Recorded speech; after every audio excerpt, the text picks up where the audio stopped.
Bien, llegamos hasta, recuérdenme, vimos eso, ¿verdad? Sí. Sí. Sí. Muy bien. Eso significa que hicimos el planteamiento, pues, que en la parte 2 de esta introducción hablamos acerca del origen, de dónde venimos, cuál es ese origen del ser humano y qué explicaciones se han tenido.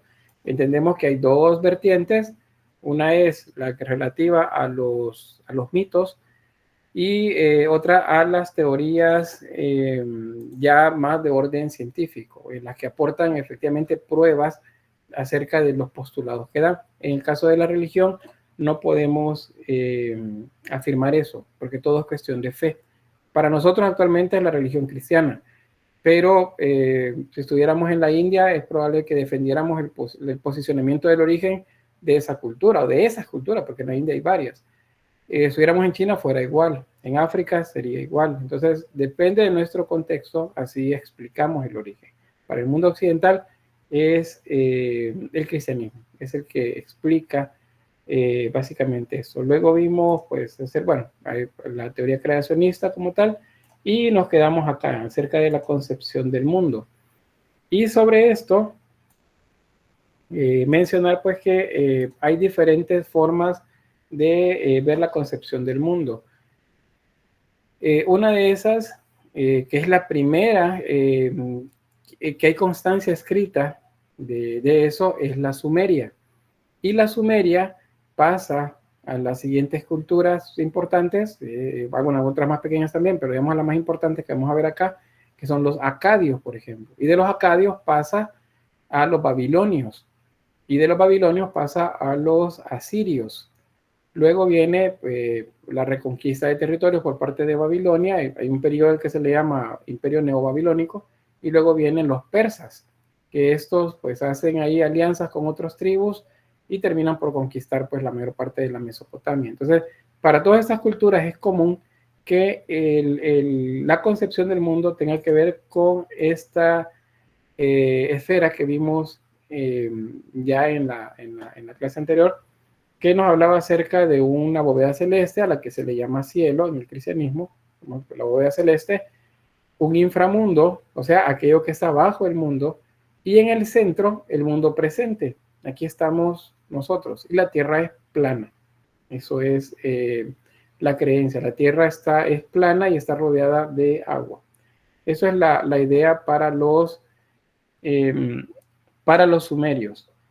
Esa idea pasa a partir de herencia, por así decirlo, de una generación a otra, de una cultura a otra, y luego en el contexto judeo-cristiano, el modelo es el mismo. O sea, cuando comienza el cristianismo, el modelo es este. Hay un cielo sobre nosotros, aquí se habla ya de un infierno abajo de nosotros, estamos en una tierra plana también, donde están las montañas, donde están los ríos, los bosques, y estamos rodeados de mar, de océano. La estructura es la misma. En algunas imágenes, especialmente medievales, encontramos pinturas en las que aparece Dios Padre, por ejemplo, o la Trinidad Santa, que están sentados encima de una esfera. Dicen, no, es la Tierra. Ellos ya sabían que la Tierra era redonda. No, eso no es la Tierra, ni ellos pensaban que la Tierra fuera redonda. Para el cristianismo inicial, la Tierra es plana, porque esa es la concepción que tienen todas estas culturas. Esa esfera sobre la que está sentada Dios Padre o Dios Hijo, o que la tienen en medio y la están sosteniendo o tocándola con sus manos, eso es el orbe. Y el orbe representa al universo completo. En ese universo están sobre nosotros, en la bóveda celeste o cielo, las estrellas, los planetas, el sol y la luna. Y el astro que lo gobierna, por cierto, es el sol. Bajo nosotros, de manera contraria, pues, generando lo que se llama dualidad, está el infierno. Ese lugar eventualmente se convierte en el de castigo. No inicia así. A pesar que hay postulados dentro de la Biblia que pareciera que fueron así desde el principio, no es así. Es algo que poco a poco se fue conformando hasta tener esa idea de que el infierno está abajo, tiene fuego y ahí la gente va a castigarse. Igual, tiene que ver con romanos, griegos y egipcios, cómo se conforma esa esa idea. Pero bien, esa es la concepción del mundo que tienen estas culturas. Para los egipcios es básicamente la misma, solo que ellos lo graficaban de esta manera. La bóveda celeste es una diosa a la que se le llama Nut. Muchos dicen que es una representación de la Vía Láctea, y podría ser. Dicen, bueno, pero ya sabían que existía la Vía Láctea. Pues en algún momento se le llamó de esa forma, pero visualmente sí la identificaban. Los sumerios, por ejemplo, los babilonios mayormente, pero desde los sumerios y los egipcios también eran buenos observadores de los astros. Y luego aparece una de estas, que sería recursos con los que se ha contado durante mucho tiempo para, digamos, entender o predecir lo que viene, lo que es en el devenir, es lo que se llama astrología. No astronomía, no, astrología. Es decir, el estudio de los astros y cómo inciden estos en la vida cotidiana. Eso pues tiene que ver con los pueblos herederos de los sumerios. Desde ahí se observaban. Los babilonios fueron los que le dieron un poco más de forma y establecieron las casas zodiacales, ¿verdad? Los signos que conocemos. Y eso tiene que ver con observación del cielo. No es algo que se aprende en un día, son generaciones y generaciones para entender cómo el cielo se mueve, esa bóveda celeste que ellos veían sobre ellos. Lo mismo lo hacían los egipcios. El mundo presente estaba acá, y está la representación del faraón, por ejemplo, la tierra del Nilo, la tierra de Egipto, o el río Nilo también, como parte de esa constitución de cómo se ve el mundo. Para los hebreos, acuérdense que los hebreos fueron esclavizados por los pueblos en la Mesopotamia, especialmente Babilonia, se menciona en el Antiguo Testamento. Fueron esclavizados por los egipcios, también aparece en el Antiguo Testamento. Es lógico entonces entender que adoptan muchas de las ideas que ya se concebían dentro de las religiones propias de estas culturas, y las transforman, las retoman y las convierten en algo propio de ellos. Por eso es que para los hebreos, por ejemplo, la tierra es plana, está en el centro, hay unos pilares, según ellos, que dentro de este mar que conforma lo que está abajo de nosotros, ese inframundo, y sobre nosotros están los astros, la bóveda celeste en la que están los astros, las estrellas, Sol y la Luna principalmente. Y pues esa es la idea que se tiene del mundo. En el caso de los griegos, de los romanos, ellos tienen una concepción muy similar a esta. Igual el monte Olimpo está acá, es en la zona más alta de la tierra plana, está rodeada de océanos también. Bajo ellos está el Tártaro, está el reino del dios Hades, el reino de Hades. Está también, hay una zona que corresponde al lugar donde Vulcano habita, que es el dios de los volcanes, el dios de la fragua para los dioses olímpicos, y sobre ellos existe también una divinidad, Urano, que es el cielo, y la tierra es una diosa también, es Gea o Gaia, y ellos se casan y tienen hijos, y ahí vienen los titanes, y entre los titanes está Cronos, y luego que Cronos tiene hijos también, pero la esposa se los entrega porque hay un oráculo que dijo que uno de sus hijos lo iba a vencer, entonces él se come a sus hijos. Ahí viene aquella idea de que el tiempo lo devora todo, ¿verdad? Cronos es tiempo. Entonces hay un sinfín de ideas que seguramente conocen, que están ordenadas acá y que corresponden a estas culturas. La concepción del mundo, entonces, para la mayoría, si es la totalidad de las culturas de esta época, es esta, es un orbe que está dividido en dos partes y la Tierra es plana y está al centro de un océano. Para todos es igual. No sé si hay preguntas o comentarios hasta acá. ¿No? ¿Estamos bien? Vamos entonces. Sobre los mitos del origen, cómo aparece el ser humano, pues cada cultura tiene igual su propia manera de explicarlo. Acá voy a puntearlo nada más porque en algunas culturas que lo permite, porque hay más datos, vamos a valorar un poco los mitos que corresponden ya en la cultura en particular. Acá solamente se los voy a puntear, pero igual ustedes dicen, mire, yo conozco de eso y quieren aportar, pues pueden hacerlo. Primero los sumerios. Según los sumerios, pues hay unas divinidades que bajaron de la bóveda celeste porque habitan en esas regiones. O sea, ellos no son de esta dimensión, de este terreno, no son terrestres, y dicen, son extraterrestres. Pues sí, en términos de que no habitaban la Tierra, lo son, pero el término extraterrestre no vale para ellos. O sea, no, los sumerios no pensaban eso. Simplemente pensaban que estos seres superiores venían de la bóveda celeste. Ellos habitaban la Tierra y tenían necesidades. Entre esas necesidades, pues, la minería. Necesitaban oro, por ejemplo, lapislázuli, para sustentarse ellos. Pero no querían trabajar. Entonces estos crearon a un ser que les ayudara en ese sentido.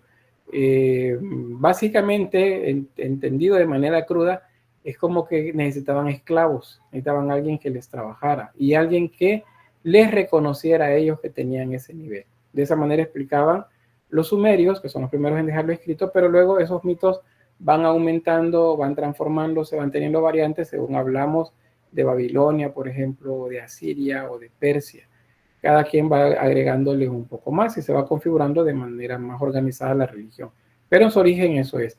De los sumerios vamos a encontrar mapas estelares, o sea, ellos reconocían constelaciones, reconocían astros que identificaban diferentes a las estrellas y lo dejaban impreso en las tablillas de barro. Y ahí es donde vienen pues todos esta cultura actual de decir que todo tiene que ver con seres extraterrestres, de decir que, pues, que vienen de allá y como vienen del cielo, entonces no son terrestres. Por lo tanto, según el término, serían extraterrestres. Pero esa es la manera más sencilla de poder explicarlo. La manera complicada es cuando le metemos ciencia a esto y comenzamos a armar explicaciones a partir de lo que veía.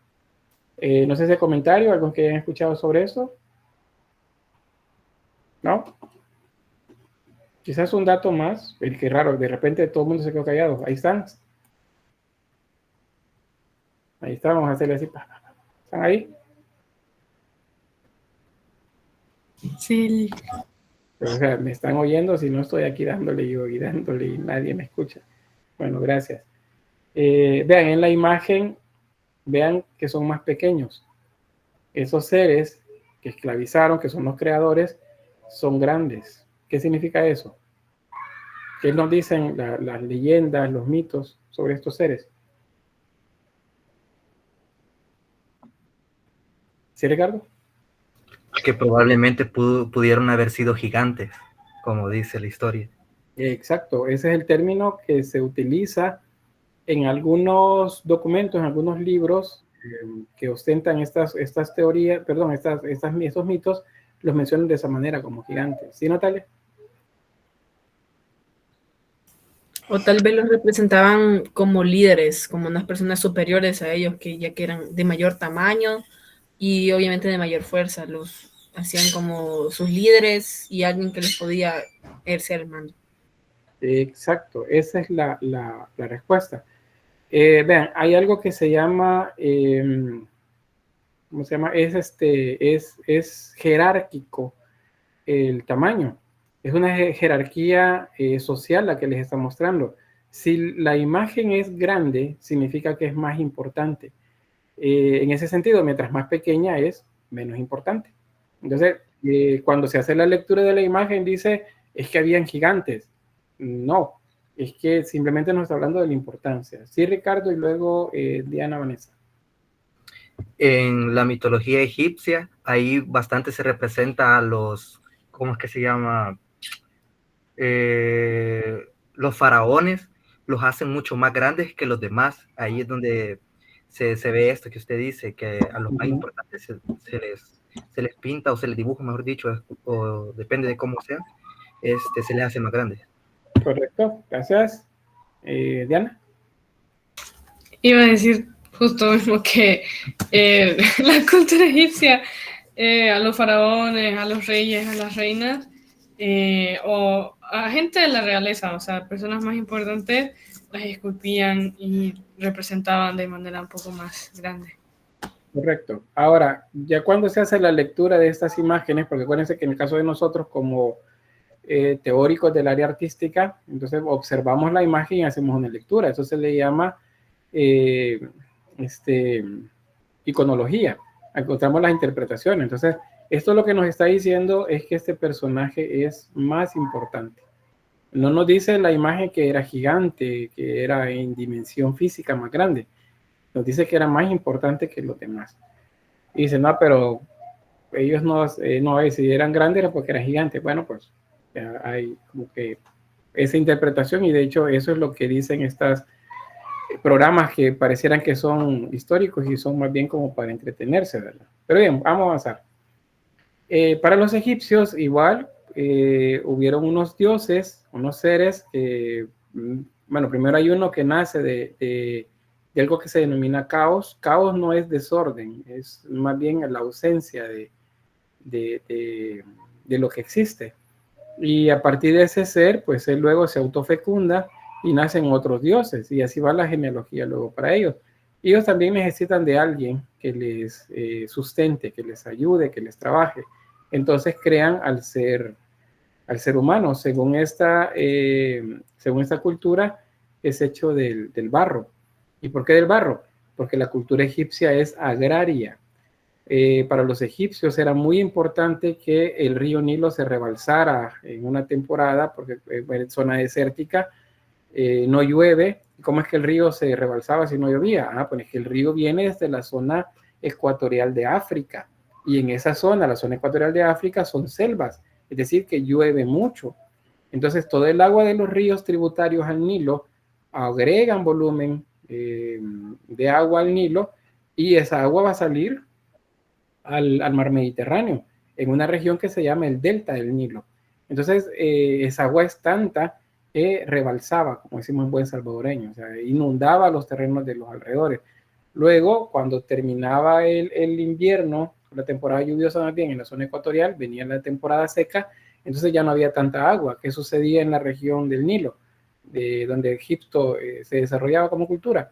Pues se secaba, el río volvía a un cauce más pequeño y dejaba a los lados una cantidad de nutrientes que había arrastrado, que eran importantes para el desarrollo de, ¿cómo se llama?, de los cultivos. O sea, es una cultura agraria. Lo mismo sucedía con los sumerios. Los sumerios también, el barro es muy importante. ¿Por qué? Porque es una cultura agraria. Sí, Mónica, y luego Carolina. En realidad, eso iba a decir de que tiene cierto parecido con el origen de la humanidad según los sumerios, puesto de que se relata en una de las varias versiones de que la humanidad está hecha a partir de la arcilla amasada a la unidad, al igual que en la egipcia, que siempre es el barro, para ellos la arcilla, pero siempre tienen ese parecido de que el ser humano viene de la tierra, así como también una de las teorías de los sumerios era que brotan de la tierra como plantas, es decir, que brotaron como de la madre tierra. Muy bien, gracias. Eso es importante, la madre tierra. A la tierra se le considera una madre en todas estas culturas. Es una divinidad femenina. Y de hecho, las culturas prehistóricas, o sea, antes de que hubieran vestigios escritos, lo que se encuentra a partir de imágenes pictóricas, la mayoría, y algunas escultóricas, es que la primera concepción de la divinidad, de ese ser superior, es femenina. No es masculina, es femenina. Es diosa la primera concepción que se tiene de algo superior al ser humano. ¿Sí, Carolina? Tengo una opinión y una duda. Mi opinión es que, como bien decían, de que también dicen que veníamos de la tierra y que del barro, entonces eso mismo también lo mencionan en el Popol Vuh, si no me equivoco, que hubieron unos que decidieron crear a seres, uno los hicieron de maíz, creo yo, el otro era de madera, y había creo que uno de lodo, barro, no me acuerdo. Entonces vino como que, se le podría decir, el diluvio, o sea, el Popol Vuh es como una Biblia, por decirlo así, sin entrar en otro contexto, de las otras generaciones, ¿verdad? De la otra prehistoria. Entonces, en eso mencionan un tal diluvio, como también se menciona en la otra Biblia, que ese diluvio lo que hizo fue de que al de maíz lo deshizo, al personaje, y también al de tierra o al de lodo también lo deshizo. Entonces, y también viene acoplado a eso, ¿verdad? Que aquí menciona que fueron hechos de arcilla. También mi duda es por qué razón, vaya, ahí se ven dos figuras pues señalando al hombre, pero por qué la cabeza es como de, no sé, no sé si es un animal o qué. Ajá. Vaya, en este caso los seres que estamos viendo son divinidades, son dioses. Estos dioses tienen, en el caso de Egipto, tienen características antroposomórficas. ¿Qué significa? Tienen forma de ser humano y tienen forma de animal. Eso para los egipcios y para los pueblos de la Mesopotamia es común. Los dioses tienen parte de animal, parte de ser humano, ya sea que estén vinculados a los aspectos positivos o a los negativos de la vida. Tienen estas características. Los dioses griegos y romanos, griegos porque son los primeros, antes de los romanos, tienen características antropomórficas, significa que son iguales a nosotros, a los seres humanos. No van a ver en la mitología griega dioses o diosas que tengan partes de animales. Si los hay, son malos. O sea, están vinculados a los aspectos erróneos, digamos, o no positivos de la cotidianidad. En este caso, estos seres están construyendo al ser humano, y si se fijan abajo acá, esto se llama rueda de alfarero. Es un torno en lo que la están construyendo. ¿Por qué? Pues la rueda de alfarero, que fue inventada en la época acá de sumerios y babilonios y en la Mesopotamia, también la conocieron los egipcios. Y era muy importante porque a partir de eso desarrollaban mucho de los instrumentos con los que atendían pues su cotidianidad, o sea, vasijas, utensilios votivos, es decir, que se usaban en los ritos. Y eso es algo muy importante, la cultura es agraria y por lo tanto la tierra es muy importante. Luego en el caso pues que venimos por acá, el mito griego también tiene que ver con la tierra, solo que es diferente. Ahora, en el caso del mito griego hay diversas genealogías, así como lo que mencionaba la compañera de Popol Vuh. En este caso se habla igual de un tipo de seres. Luego de la creación de los dioses se crearon también a otros seres, pero que estos seres intentaban mantenerlos como quietos, digamos, que no evolucionaran. Pero hubieron unos dioses y unos semidioses que les ayudaron a crecer. Les dieron algunos elementos que se supondría no tendrían que conocer.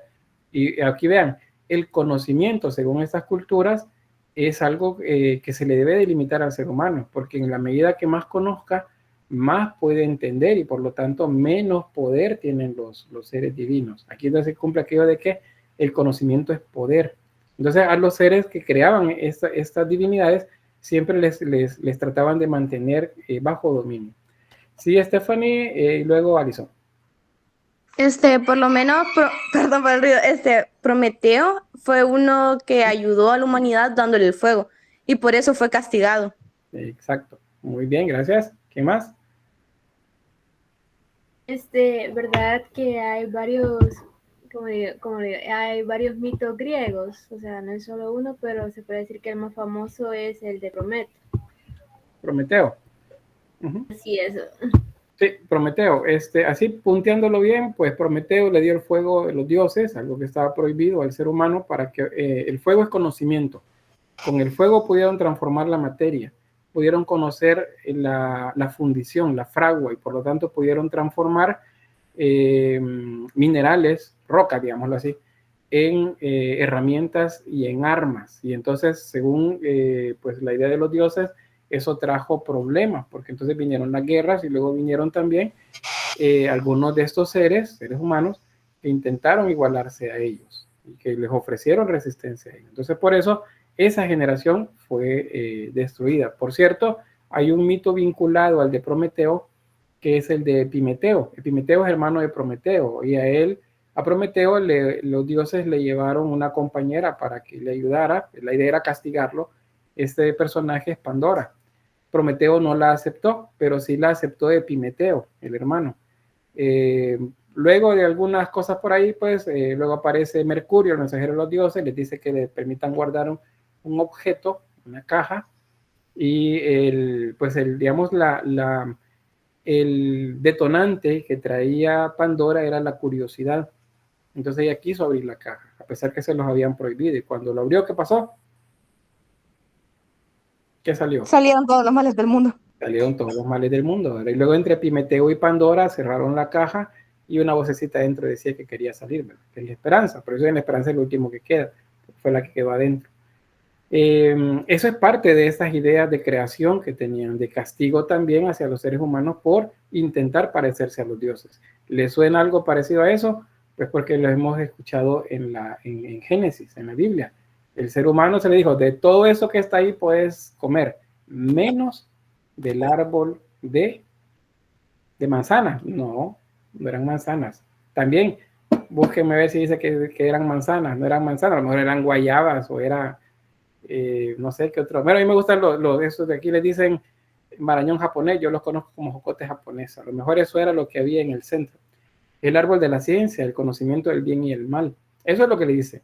Entonces, si comían de eso, iban a saber, iban a conocer. Mantener a estos seres sin conocimiento era una manera de dominio. Eso es lo que nos enseñan todos estos mitos. Pues bien, fue destruido una generación dentro del mito griego, hubo un diluvio, ya vamos a ver esas coincidencias de los diluvios en diversas culturas a que puede referirse, y sobrevivieron solamente 2 humanos, que son Deucalión y Pirra. Son esos personajes que están acá. Un oráculo les dijo, porque ellos se vieron solos en el mundo, les dijo que para poblar la tierra tenían que tirar los huesos de su madre atrás de ellos, hacia atrás. Entonces ellos no entendieron al principio hasta que al final luego pues cayeron en cuenta que la madre de ellos era la tierra. Recuérdense, estos seres también tienen que ver con la tierra. Entonces dijeron, los huesos de mi madre entonces son las rocas que encontramos en el camino. Entonces ellos comenzaron a caminar, agarraban las piedras y las tiraban hacia atrás. De las piedras que tiraba Deucalión salieron los hombres y de las que tiraba Pirra salieron las mujeres. Eso según es la creación, una de las versiones de la creación de los griegos. También pues tiene su versión. ¿Qué otro más? Bueno, el mito hebreo. El mito hebreo se parece al mito islámico. Dígame, Carolina. Sí, solo un detalle. En el anterior mito, yo recuerdo, bueno, me enseñaron a mí de que ahí como se ve de que los hombres y las mujeres están pues naciendo de las piedras. También hay otro que, de hecho, hasta lo tuve que pues hacer pintado yo, que era que nacía como que de un huevo, pero no recuerdo muy bien cuál si era figura o algo así como, no sé si era el dadaísmo, no me acuerdo realmente cuál era, pero era como que algo del renacimiento, que el hombre nacía como que de un huevo, se partía, y también afuera del huevo había una persona, no me acuerdo si era una mujer, y había un niño pequeño. Y estaban observando cómo era que nacía el hombre de ese huevo. En el caso de si hablamos de los mitos griegos, pues uno, quizás el más popular, es que entre los dioses olímpicos, el principal de ellos, que es Zeus, el que derrotó a su padre Cronos, pues él tuvo muchas parejas, digo parejas, tanto hombres como mujeres, pero una de esas mujeres, que era un ser humano, es Leda, ese es el nombre de ella, y para él, pues, copular con ella, él se transformó en un cisne, y luego ella quedó embarazada y lo que nacieron fueron huevos. Fueron 2, esos 2 son Castor y Pollux, son los 2 personajes de la constelación de Géminis. Castor y Pollux son los gemelos, nacieron de huevo. Entonces también hay algunas ideas variantes de este mito que hablan acerca de esa manera también de nacer. Tiene lógica porque es lo que veían, ¿verdad? Ellos veían como de un huevo, de un ave, de una gallina, de un pato, de un ganso, ellos veían cómo salían seres también de eso. Es una manera de explicarlo. Los griegos fueron muy buenos para buscar explicaciones de todo lo que existía a su alrededor. Son los primeros, digamos, dotar un carácter más de búsqueda del conocimiento, los mitos, tratando de explicar básicamente todo. Y en serio, me refiero a todo lo que existe, desde cosas muy complejas hasta otras como muy sencillas. Bien, voy a avanzar acá sobre esto. Vean, el mito hebreo y el mito islámico, al igual que el mito cristiano, corresponden básicamente a lo mismo. Y bueno, ¿cómo puede ser posible eso? Y son culturas diferentes. Primero, que el mito hebreo es anterior al cristianismo y es anterior al islam. El mito hebreo, pues, viene desde los libros que se llaman mosaicos, lo que tienen que, no mosaicos, bueno, sí creo que ese es el término, pero es el Pentateuco de Moisés, en el que aparece el Génesis, y bueno, ahí se relata en el Génesis específicamente cómo fue que pues se hizo el desarrollo del ser humano. Y nos hablan de seres que serían Adán y Eva.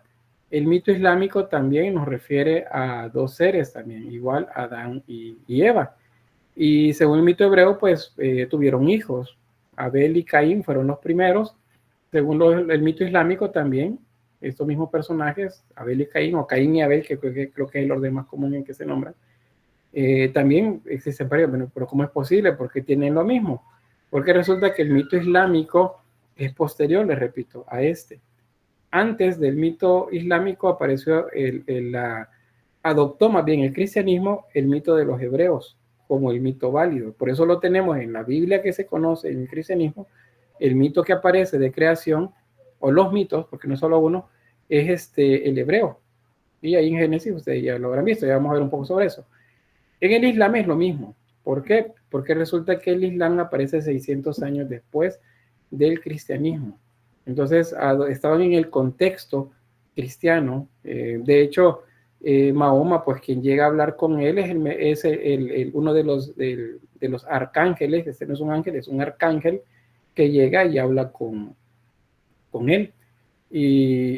Bueno, ese arcángel es Gabriel. Gabriel es el arcángel encargado de los mensajes importantes. Y pues, en el mito islámico, ahí se menciona. Él es el que, de hecho, quien le dice que escriba, o sea, y lo reprende para que escriba lo que le va a decir, porque Alá, que Dios, quiere que escriba, quiere que él dé forma a unas ideas. Entonces, eso es porque pues retoma los elementos de acá. Eso lo vamos a ver más despacio cuando veamos esos temas en particular. El otro que les decía que tiene que ver con lo mismo es el mito cristiano, y esta es una adaptación del hebreo. Según pues el primer ser humano en aparecer es Adán. ¿Quién fue el siguiente? ¿O quiénes fueron más bien los primeros seres que fueron creados? Lilith. ¿Perdón? No escuché muy bien. Eva. Eva dice ahí, Natalia. ¿Ricardo? Lilith, según creencias, Lilith. Adán y Lilith. Ajá, según creencias, ¿de dónde?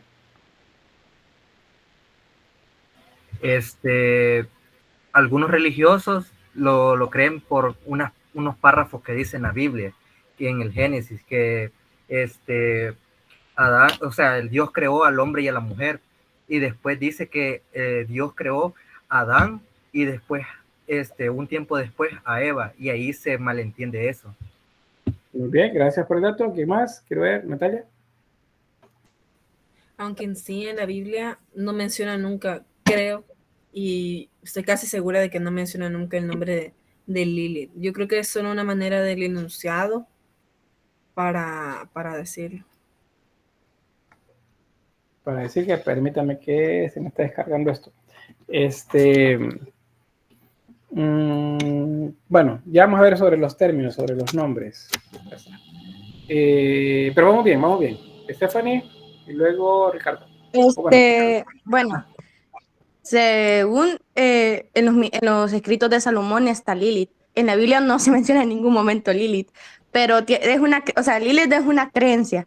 Pero en los escritos de Salomón, es la demonología, está escrita Lilith. Y la presentan como qué. ¿Cómo? ¿Cómo la presentan a ella? ¿Qué es ella? No quién es, sino qué es. Ella supuestamente fue la primera mujer de Adán. Ella se rebeló contra Adán porque ella no quería ser sumisa. Entonces a ella la echaron del paraíso y fue que como que se hizo un demonio, sí. Se conoce como la madre de los demonios porque según algunas creencias, bueno, lo que yo he leído, ella no sé cómo explicarlo, pero ella siempre está embarazada, o sea, siempre parte un demonio, o sea, siempre está embarazada de un demonio. Espera, ¿está embarazada porque un demonio la embarazó o está embarazada y el No, proceso de embarazo está embarazada porque, o sea, siempre está embarazada porque, según algunas creencias, del semen que sobra después de las relaciones, Lilith lo agarra. Y por eso ella siempre está embarazada de un demonio. O sea, siempre da a luz a un demonio. sí, ya, estamos bien con la idea. Gracias. Ricardo. Respondiendo a la pregunta que usted dijo, viene de la antigua Mesopotamia. Y recapitulando lo que dijo mi compañera, hubo un pequeño error según la información que yo tengo, porque en sí Lilith no la desterraron ¿cómo es que se llama? Del jardín del Edén, sino que en realidad ella quiso irse, porque quiso dejar de ser sumisa. Incluso se dice que mandaron ángeles, o no me acuerdo cómo es, para que no lo hiciera. Y Lilith, al contrario, lo quiso hacer. En cambio, como vio que Adán, porque Dios al ver eso le dio a Eva a Adán, Lilith al ver eso se convirtió en una serpiente, y fue la serpiente que le dio la manzana a Eva. Entonces de ahí es como Lilith hace que Adán y Eva se vayan del paraíso. Y ella la representa como, después de eso, como una mujer demonio, como un demonio de la rebeldía y la libertad y el deseo. Muy bien, como si las tres cosas fueran malas, ¿verdad? Dijo, no es que te quiera llevar la contraria, no, por el estilo, solamente que según lo que he leído, ponele, fue desterrada porque ella dijo el nombre que no se debía decir de Dios, que es Yahvé, creo que se dice, según Joseba. Pero si tú tienes otra información, pues ahí. Fíjense que yo tengo otra todavía, aparte, pero voy a esperar a que Carolina diga y luego les digo yo también. No sé si coincide con lo que voy a decirle, pero yo puedo, o sea, lo que yo les diré difiere también con los dos planteamientos. A ver. Sí, pues, o sea, yo lo que estaba leyendo, o sea, lo que yo me di cuenta es de que también Lilith, o sea, como, vaya, si comparamos, en la Biblia, a Eva la hacen como que de la costilla del hombre que creó Dios, ¿verdad? Vaya, ¿qué sucede? Que a Lilith dicen que, o sea, no nacida, no sé si podría decir nacida, de un vacío, más no de una costilla de alguien, o sea, no proviene de alguien como así como Eva. Vaya, entonces también dice un texto que los gatos salvajes se juntarán con hechos y un sátiro llamará a otro. Y entonces ahí reposará Lilith, que es el fenómeno como pues diabólico, se podría decir así, que es lo que estaban diciendo que da a luz a cada momento. Nada más eso. Muy bien, gracias, está bien el dato. Alison, y ahí cerramos. Luego tengo, creo que también el doctor. Según lo que he escuchado, la mayoría ha hablado sobre como la versión científica, por así decirlo, pero estoy viendo la imagen que usted tiene proyectada ahí y hablas también sobre la descendencia de Adán y Eva, que en este caso serían los hijos, que sería Abel y Caín, que según tengo entendido en la Biblia dice que ellos fueron la descendencia de Adán y Eva, y así comenzó la población, se podría decir, en la tierra, según la Biblia. Sí, muy bien. Por eso lo tengo acá, porque esos son los linajes de Adán según el mito cristiano. Aquí no habla de Lilith para nada. ¿Por qué? Porque en el mito cristiano Lilith no aparece. No está el nombre de ella en el Génesis. aparece nombrada después en otros libros y de hecho en algunos no aparece con el nombre de Lilith. Puede ser Inanna, puede ser Ishtar, puede ser Lilibet, o sea, son diferentes nombres que ha tenido el mismo ser que han mencionado. Ahora bien, solo por mencionarles lo que decía que también difiere, que difieron bien, al menos en la versión que conozco. Acuérdense que estos son versiones, nunca vamos a llegar a una sola verdad sobre esto, porque han sido escritas tantas cosas sobre esto mismo. Pero primero sobre si se fue o si la echaron. Se fue, ella se fue. ¿Por qué? Porque conoció, descubrió o aprendió el nombre secreto de Dios y al mencionarlo, según la versión que conozco, de su espalda surgieron alas y entonces ella se fue volando. No le pidió permiso a nadie, sino que siendo fiel al espíritu que tenía ella, en la que ella se consideraba igual a Adán y no quería ser sumisa, pues entonces se fue. ¿Dónde aparece eso? Bueno, vamos a dejarlo del linaje de Adán y vamos a pasar a la siguiente diapositiva. Los dos relatos, ya que ya pues estamos hablando de Lilith, Lilibet, Ishtar y Nana. Resulta que en el Génesis, cuando se habla acerca de la creación del ser humano, y luego lo pueden ir a buscar, no googleen nada ahorita, ahorita no. Dice que creó al ser humano, y dice macho y hembra los creó, así lo dice, macho y hembra los creó. Y luego sigue el relato, sigue hablando. Ustedes van leyendo el capítulo, leen todos los versículos y ven toda la manera poética en la que fue escrito pues todo eso. Luego pasan al siguiente capítulo y luego dice que reunió Dios frente a Adán a todos los seres de la creación para que les pusiera nombre, y luego vio Adán, y Adán no encontró ayuda idónea para él. Y dijo Dios, no es bueno que el hombre esté solo. Espérenme, ahí deténganme todo. Pero si en el capítulo anterior acaba de decir que macho y hembra los creó, ¿cómo es que ahora resulta que está solo? Y como no es bueno que esté solo, entonces sumergió en un sueño a Adán, le cortó una costilla y de la costilla creó a una mujer, la trajo a Adán y dijo, ahora sí, dijo, esta es una ayuda idónea para mí, será llamada varona porque de varón salió. Es otra versión. Ustedes ven, si leen a conciencia Génesis, encontrarán que hay dos relatos, por eso acá les menciono, y entre comillas son dos relatos, porque la explicación que si ustedes preguntan a alguien que está cerca de la religión, bueno, o ustedes, si ustedes tienen algún tipo de formación o están sirviendo en algún ministerio o iglesia, dicen, no, pero es que eso no, lo que pasa es que en el segundo capítulo lo que hace es explicar el primero. Eso es lo que está haciendo. Y bueno, es una manera de explicarlo, es una manera de decirlo, es una versión, pero la versión, digámoslo así como más técnica, a partir de la lectura del texto, es que primero los creó, macho y hembra, y luego solo estaba Adán, y entonces le creó una segunda compañía para él, y esa fue con la que se quedó. Luego viene la idea de los linajes. Entonces, ¿qué sucede acá? Acuérdense, el relato cristiano está basado en el relato hebreo. El relato hebreo, bueno, todo lo que tiene que ver con los libros hebreos sagrados, tiene que ver también con las culturas que estuvieron alrededor de ellos durante muchos siglos. Egipto, Mesopotamia. Entonces, hay mucha información de esa que está, digamos, transformada en mitos, datos así sueltos en los textos hebreos.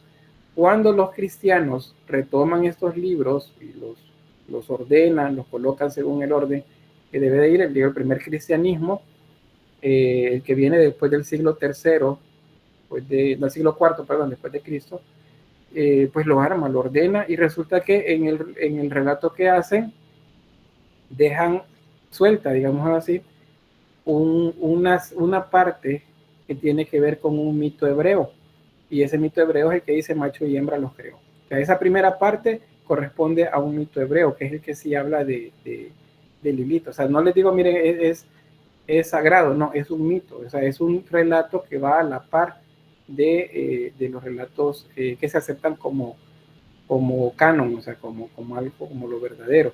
En el caso del cristianismo se nos ha enseñado lo que mencionaban, bueno, todo lo que mencionaban de Lilith, que es un demonio, roba, bueno, en la versión que conozco, ella roba la semilla de los hombres y se la lleva para autofecundarse. ¿Cuándo se las quita? ¿Cuándo se las roba? Pues en los sueños, lo que se llama la polución nocturna. Ahí pues le roba a los hombres, se lo lleva y se autofecunda y nacen, según ese relato, demonios. Ese relato, si ustedes me están hablando de ese relato, eso es medieval. ¿Qué significa? Es en contexto cristiano, no tiene nada que ver con las culturas antiguas. Es un relato cristiano y por eso me dicen que es un demonio, por eso me dicen que es mala, por eso me dicen que es algo vinculado al demonio. O sea, por eso, porque es un relato medieval, está dentro del contexto cristiano. Pero Lilith no es cristiano, o sea, no es un relato que depende del cristianismo, es un relato sumerio.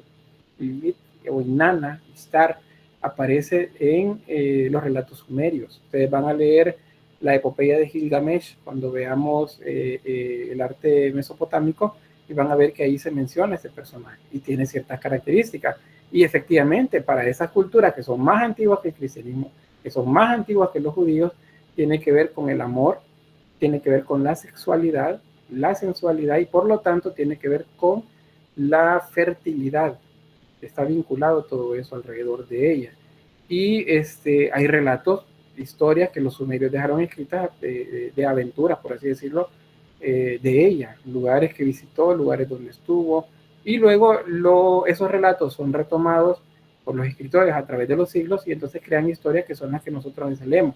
Busquen ustedes en internet historia de Lilith y van a leer un texto. Y si ese texto les habla de demonios, les habla de cosas así, están leyendo algo que se basa en un contexto cristiano. Por lo tanto, no es la imagen original de Lilith. Vamos a la lectura de la imagen de Lilith, ya que entendimos, bueno, yo espero que sí se entendió, ¿verdad? Si se entendió, dígamelo, si no, pues no, y reinicio. ¿Todo bien? Dígame. Todo bien. Ok, aquí menciona en el texto Diana, bueno, antes había puesto algo de Stephanie sobre las esfinges. Sí, las esfinges también tienen esa característica, ya vamos a ver luego dónde salen cuando veamos Mesopotamia. Diana dice, Lilith es mencionada una vez, pero no se le da mucho contexto. Solo se menciona, igual otros dioses del contexto mesopotámico solo se menciona. Y siempre son los perdedores, siempre son los que no pueden hacer nada, porque el Dios verdadero, según el contexto hebreo y cristiano, es el único que puede hacer todo. Se menciona, según entiendo, en la Biblia hebrea, correcto, es parte de un relato hebreo. Y Carolina dice, si solo ahí creería y solo una vez. Ah, bueno, estamos hablando sobre lo mismo. Bien, sobre esto, le voy a acercar la imagen. Tiene alas. ¿Qué significa?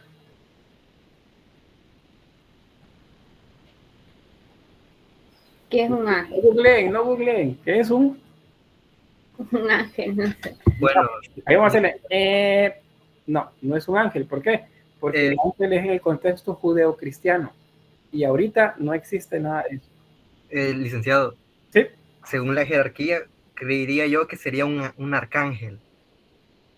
Sí, pero les repito, la jerarquía es de hace unos 600 años, entre 600 y 700 años, bueno, no, entre 500 y 700 años más o menos. Y acá estamos hablando de alrededor de 5.000 años atrás en el tiempo. Entonces, no tiene que ver nada la jerarquía angelical acá. Tengo a Natalia, luego Stephanie. Pues yo creo que le colocan alas para una representación, por ejemplo, de que ella era un ser superior. Por ejemplo, también le veo que los pies y las muslos no son de manera normal, sino que son de una manera como de ave, son como unas garras y tiene plumas, o sea que se le veía como un ser sobrenatural, como un dios, me imagino, porque también he estado viendo que en los egipcios le ponían alas o cabezas de animales, así que tal vez podría ser un ser superior. Correcto, sí, estamos bien ahí. Sí, muy bien, gracias. Stephanie. Una sirena, tal vez. Como estábamos hablando de que las sirenas podían tener alas y cuerpo de ave, pues no se va. Sí, pero para que vayamos entendiendo, acuérdense, las cosas en su contexto. No puede ser una sirena porque la sirena en la concepción original, que es un ave, es un pájaro con busto y cabeza de mujer, eso es helénico, o sea, tiene que ver con Grecia. Y si estamos hablando de Grecia, estamos hablando de unos 1500 años antes de Cristo. Y acá les repito, estamos hablando alrededor de 5000 años a 8000 años antes de Cristo. O sea, no tiene nada que ver. No podemos explicarlo a partir de esos mitos. Es todavía mucho más anterior. Un nahual tampoco, porque están muy distantes en tiempo y en espacio. Los nahuales son de nuestra región, no tienen nada que ver ahí. Pero bueno, vamos a ver, tiene alas. Si tiene alas, cuando les digo, ¿qué significa que tiene alas? Bueno, dice Lilith está o algo relacionado al infierno. En el contexto cristiano sí, pero eso estamos hablando de menos de 2000 años. Emily y luego Mónica.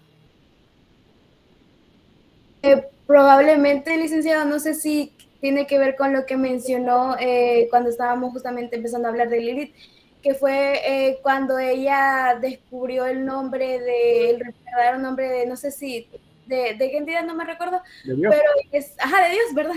En eso le salieron alas, no sé si tiene que ver con eso y que por eso es representada de esa manera, ojalá, por lo mismo. Vamos a darle nada más vuelta a la explicación.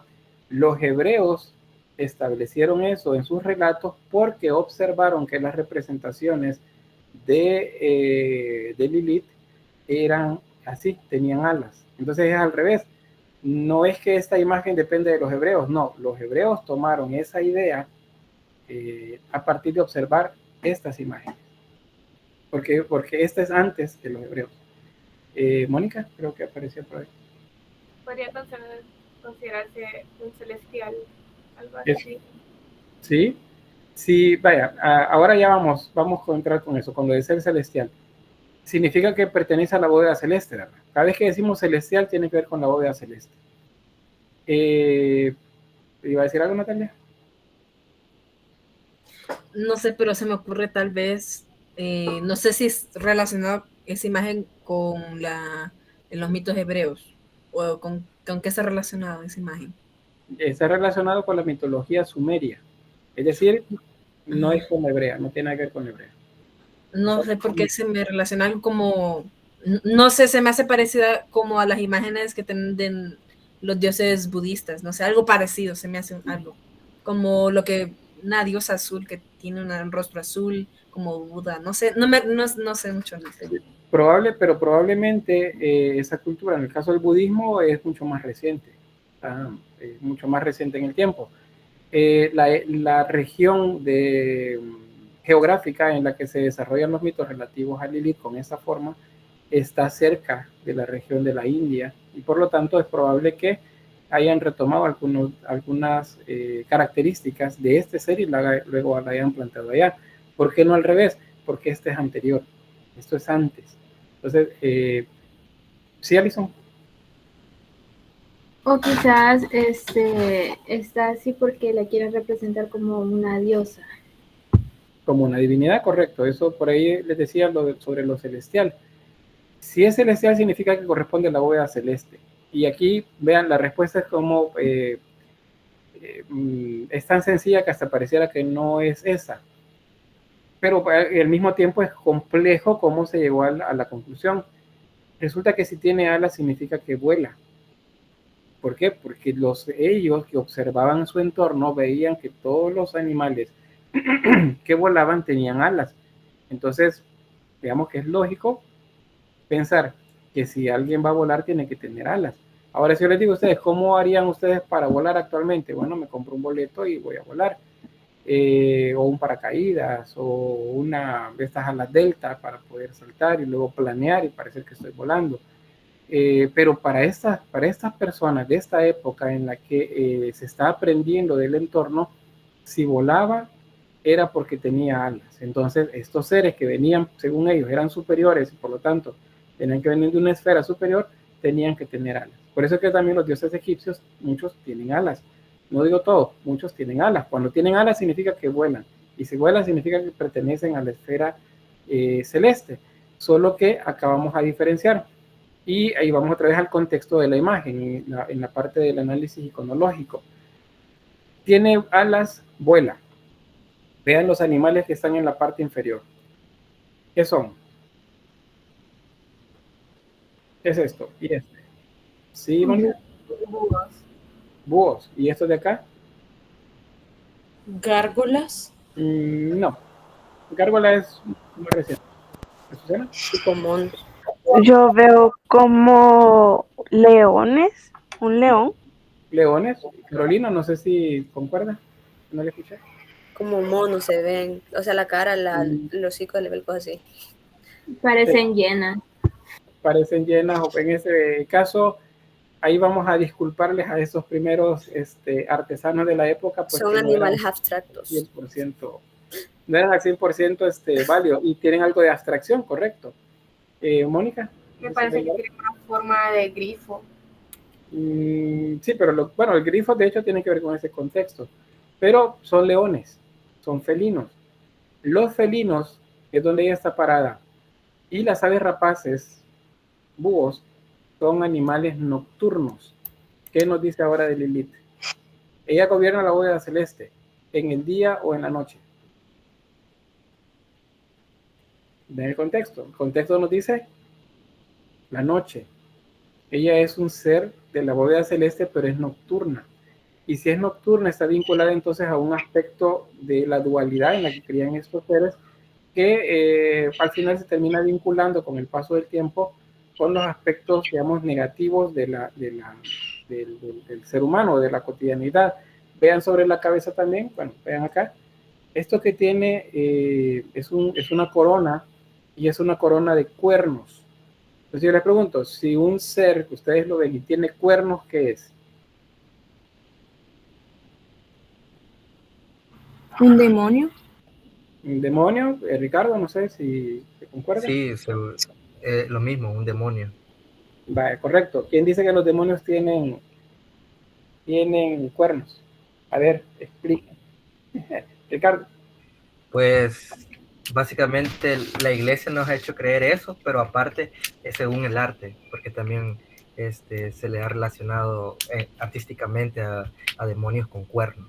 Incluso Correcto. Lucifer lo tienen relacionado con que, bueno, que es un hombre mitad cabra, que tiene cuernos, que no sé qué, pero en realidad no es así, pero así se le relaciona. ¿Cómo es entonces? Que es un ángel caído y es súper hermoso. Bello, correcto. No tiene nada que ver con lo otro. ¿Sí, Luis? Creo que hay una pintura llamada La lágrima de... Se me ha ido el nombre, pero creo que sí hay una pintura sobre él en sí, sobre el ángel caído del que estamos hablando. Y en sí se nos enseña como una persona en sí hermosa, bella, pero dominado encima que todo por la ira. Y creo que de ahí se toma la raíz de la pintura, la lágrima. Creo que era de Lucifer, si no mal entiendo.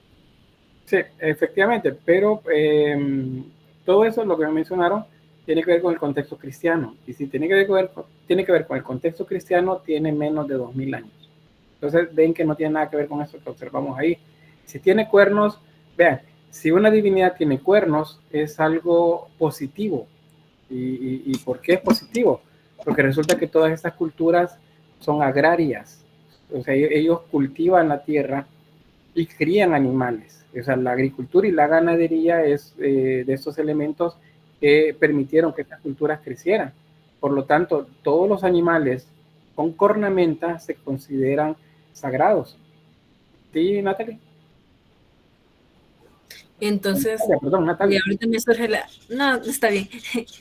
Lo que me surge la duda es, entonces, ¿por qué la mayoría de culturas o personas relacionan los cuernos con algo malvado? ¿De dónde nace eso? El contexto cristiano. O sea, no es todas las culturas, pero en el contexto cristiano principalmente. Ya en Medio Oriente también hay algunas variantes que tienen que ver con ya características propias de algunos seres que se le dotan de características también de cornamenta, pero ahí es como son pues, casos como muy particulares. Pero para el contexto nuestro, del mundo occidental, es cristiano. Todo lo que tiene cuernos, según el cristianismo, es algo malo. Pero antes, hablamos de los sumerios, luego de los egipcios, si tiene cornamenta, significa que tiene que ver con lo que nos da vida, lo que nos da alimento. Es por eso la corona tenía cuernos. ¿Sí, Mónica? Prácticamente lo mismo que nosotros tenemos un pensamiento y tenemos también referencias, más que todo cristianas y de esa parte religiosa, además de que es lo más moderno, técnicamente, ese pensamiento es lo más moderno que tenemos en la actualidad. Como decía, se va transformando y así como vemos las culturas que eran un contexto totalmente distinto, nosotros prácticamente lo asumimos porque nos hemos criado con ese pensamiento cristiano. Así como hace miles de años las personas creían de que los cuernos eran algo positivo, a medida de que nos fueron como, no quisiera decir imponer, pero nos fueron enseñando, podríamos decir, ese pensamiento cristiano, pues asociamos tanto las alas como algo celestial, los cuernos como algo diabólico, Satanás lo relacionamos con rojo, infierno, mal, al igual que Lilith, que en muchos pensamientos y muchas escrituras se relaciona que ella es, creo que la reina de los demonios o algo así. Entonces, más que todo eso, nuestro pensamiento viene en base a lo que nos ha inculcado toda nuestra vida. Sí. El pensamiento más moderno, podríamos decir. Correcto, a eso se le llama marco de referencia. El marco de referencia nuestro, que tiene que ver con el contexto en el que hemos nacido, es el mundo occidental, y el mundo occidental es cristiano, en general, aunque yo no soy cristiano. Es el mundo en el que hemos crecido, y aunque se crea o no, pues el mundo sigue siendo el mismo, y es la influencia que hemos tenido. Como decir, no, a mí Grecia no me ha aportado nada. De Grecia para acá, el mundo occidental se ha ido formando según los criterios, muchos criterios estéticos que ellos establecieron. Vean, aquí no había fijado en el chat, perdón, mencionaba Laura Lilith o algo relacionado con el infierno. Natalia decía unos dioses de los paganos, de los gitanos tal vez. Sí, aunque eso ya es como más contemporáneo. Cecil dice, es que Lilith salió del lugar celestial, y después comparte su cuerpo con súbditos de Lucifer, creo. Es la versión cristiana, según los relatos que luego hacen de ella los cristianos en la época medieval. Eso es válido, pero antes, Lilith no tiene nada que ver con eso. Astarte es la misma, Istar o Lilith o Inanna, son diferentes nombres que se le han dado a través del tiempo. Y luego quiero ver por acá, Natalia dice, estaba viendo que tiene parecido con la diosa hindú Mahakali. Probablemente, y les decía, la India está cerca de la región en la que se desarrolló esto, y culturas como por ejemplo los asirios y los persas tuvieron incidencia cultural en una zona de la India, porque conquistaron parte de esos territorios. El imperio persa, por ejemplo, se extendió hacia zonas cercanas al Indo, en la India. Por lo tanto, por eso de que las culturas se transmiten, se entienden, se adoptan, así como ustedes han adoptado un montón de términos que son anglicismos que no corresponden a nosotros, pero ustedes ya los adoptan, o algunas imágenes, o mexicanismos también. Así pues las imágenes se adoptaban en esta época, y ahí es donde vienen que se parecen, pero siempre vamos viendo cuál es más antigua y vamos encontrando el original. ¿Qué más? Ivette dice, mi primer pensamiento cuando pregunto si tiene alas, ¿qué significa? Yo iba a decir que puede volar, pero me dio pena y pensé que estaría mal la respuesta. Pero vean cómo a veces las respuestas más sencillas son las correctas, y no hay que tener miedo, aquí todo el mundo está aprendiendo, puede que yo me equivoque también en esto, pero sí, si tiene alas, básicamente lo que significa es que que puede volar. Cuando estemos hablando de Grecia y les muestro algunas imágenes, les voy a decir, mire, ¿qué significa que tiene alas? Pues nadie debe tener miedo de decir que puede volar, porque eso es lo que significa en esta época, en toda la época antigua. Luego, ¿qué más? Ya me dio pena opinar, ¿por qué? ¿Dije algo mal, Stephanie? No, para nada, solo que le iba a decir de que bueno, por ejemplo, la iglesia católica dice que los demonios tienen cuernos y tal porque, bueno, por ejemplo, los dioses celtas tenían cuernos, entonces los dioses celtas se consideraban como demonios, y la gente que los alababa, pues le decían que son gente demoníaca. Sí, pero es contexto cristiano. Entonces, contexto cristiano son los últimos 2000 años. Esas culturas corresponden a 4000, 5000, 6000 años antes de Cristo. O sea, ni por cerca pensaban en que el cristianismo iba a existir cuando estas imágenes ya se conocían. Patricia dice, se podría decir que Lilith sí existió, pero en las distintas culturas que representan las distintas y representa de distintas maneras. Sí, en el contexto de la mitología de la Mesopotamia, de la región mesopotámica. Ahí es donde aparece y luego otras culturas también la adoptan. Y hay equivalentes. Porque si les digo, es la diosa del amor, es la diosa de la sensualidad, de la sexualidad y por lo tanto de la fertilidad. Son los mismos atributos de los cuales les voy a hablar cuando les diga la diosa Venus o la diosa Diana dentro de la cultura grecorromana. Los atributos son los mismos. Entonces sí es depende de las culturas, cómo se les nombra. Stephanie dice que hizo que dejara de verse como un ser de bien y pasara a uno malévolo. Pues aunque les parezca fea la respuesta, pues el cristianismo, lamentablemente debo decirlo, el cristianismo fue el que satanizó, porque es la palabra, a estos seres. Claro, es más complejo, no es solamente que digo, voy a convertir en un Dios malo. No, es más complejo, pero es con el cristianismo que comienzan a colocarse algunos aspectos de la cotidianidad como algo malo. ¿Por qué? Estas culturas, les repito, tienen una concepción del mundo dual. Por eso es que en la esfera esa de la que les hablaba, hay una parte de arriba que se llama bóveda celeste y una parte de abajo que son las aguas interiores. Juntas forman un todo, o sea, son dos partes. Eso se llama dualismo. Y en el cristianismo las cosas no son duales. En el dualismo yo les puedo decir, es necesario el bien, pero también es necesario el mal, porque las dos cosas le aportan equilibrio a la existencia. Pero si hablamos de cristianismo, eso no puede ser posible. O sea, me apedrean si planteo esto en alguna religión, alguna vertiente del cristianismo. ¿Por qué? Porque el bien debe prevalecer por sobre el mal. Eso es lo que el cristianismo dice. Entonces es una cultura en la que no hay equilibrio. Ahí una de los aspectos de la cotidianidad pesa por sobre la otra y busca siempre vencer a la otra. De la misma forma que el mal busca también triunfar sobre la otra. ¿Cuándo comienzan a tener esta forma? Pues el milenarismo, el paso del año 900 al año 1000. Estamos hablando de periodo románico en Europa, cuando esos símbolos comienzan a aparecer. Antes no están. ¿Por qué? Porque no se necesitaban antes. Los primeros siglos del cristianismo no se necesitaban esas imágenes. Pero cuando viene el siglo XI, es decir, pasamos del siglo X al XI, entonces sí. ¿Por qué? Porque aparece la idea de que Cristo viene. Cristo viene y si viene, pues viene a poner orden. Entonces, ¿cómo le explico eso a la gente? Bueno, tiene que ver con el año 1000, eso se llama milenarismo. ¿Y cómo se lo explico a la gente? Pues les hago imágenes, porque como no pueden leer, van a entender con imágenes. Entonces se comienzan a llenar las iglesias, los tímpanos, que es el área sobre las puertas, de relatos visuales en los que aparece el bien y el mal separados. El bien a la diestra, el mal a la siniestra. Por eso dice, no es que esto es bien siniestro. Siniestro significa izquierdo, porque a la izquierda se colocaba lo menos importante o malo, y a la derecha lo más importante o bueno.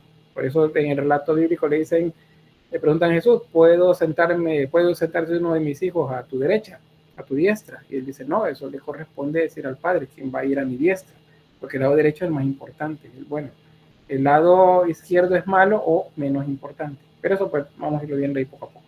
Acá esa regla no aplica todavía, no aplica.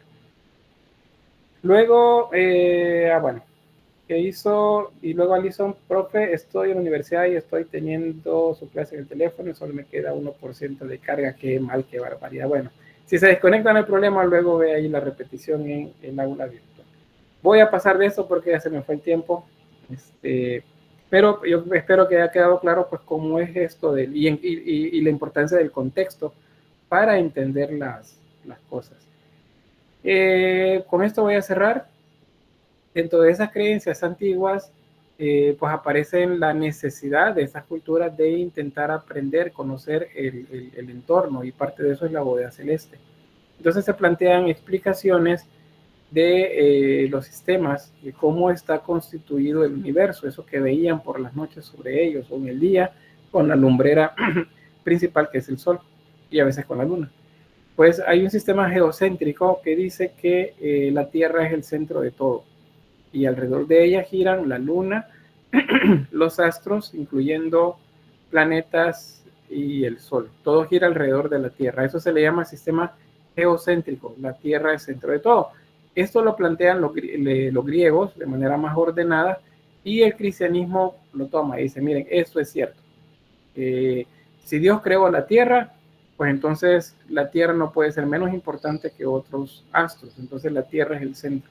Y sobre la Tierra entonces Dios puso todos los astros para que giraran. Ese es un sistema el cristianismo va a sustentar durante mucho tiempo, y a partir de eso también en el arte pues lo observamos. El segundo es el heliocéntrico, pero este es más reciente. Ven ahí, siglo XVI. Estamos hablando del siglo XVI, en el año 1500. O sea, este sistema tiene más popularidad a partir de hace 500 años. Y es el que la ciencia ha comprobado actualmente. Las teorías de conspiración, estas personas que se autodenominan terraplanistas, pues dicen que no, que esto no es cierto y que es una mentira. Cuando dicen esto no es cierto, es una mentira y la ciencia nos ha mentido, nos ha dicho cosas que no son, eso es posmodernismo. Estamos hablando de que es un planteamiento posmoderno. ¿Por qué? Porque el posmoderno niega la veracidad de las artes y de las ciencias que se crearon antes de este momento en el que estamos.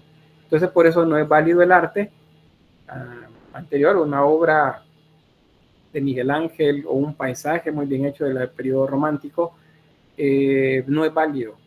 Y sí es válido que yo agarre una piedra, le golpee con un mazo, luego le aplique una capa de pintura a un lado y luego estrelle un mango encima y luego lo pongo en un pedestal, y eso es una obra de arte. Esa sí es arte, aquello no, porque aquello corresponde a un sistema que planteó errores y unas teorías que no funcionaron. Eso es lo que se llama modernismo, al que descalifica. Entonces, estas ideas del terraplanismo tienen que ver con eso, porque descalifica las ciencias. Luego, ¿qué dice por acá? Leonardo dice, Lucifer tiene otro contexto, además del cristiano. Lucifer no, el mal sí. El mal existe en todas las culturas. Todas las culturas hablan de un aspecto bueno y uno malo. ¿Por qué? Acuérdense, son duales. Nos presenta un equilibrio, y en ese equilibrio hay elementos buenos y hay elementos malos. Un elemento malo, por ejemplo, es Pazuzu. Creo que lo habrán escuchado o lo habrán visto si vieron El Exorcista. Ahí aparece Pazuzu. Pazuzu es una divinidad mesopotámica, o sea, corresponde a las culturas de esa región, y que gobierna ciertos aspectos, entre ellos la peste, la enfermedad, la fiebre, por ejemplo, en particular.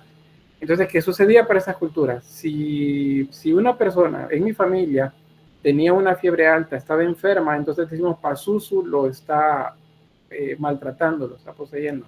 ¿Qué debo de hacer? ¿Debo de acudir a una divinidad de la buena? No, debo de rendirle culto a Pazuzu, porque él gobierna la enfermedad, él la puede quitar. Entonces los ritos van en relación a Pazuzu, que representa uno de los aspectos malos de la vida. En el caso del cristianismo no. Si algo malo le está pasando a alguien, si alguien está enfermo, es el demonio el que está tentándolos. Y si no, lean el libro de Job. Eso es lo que se plantea en el libro de Job.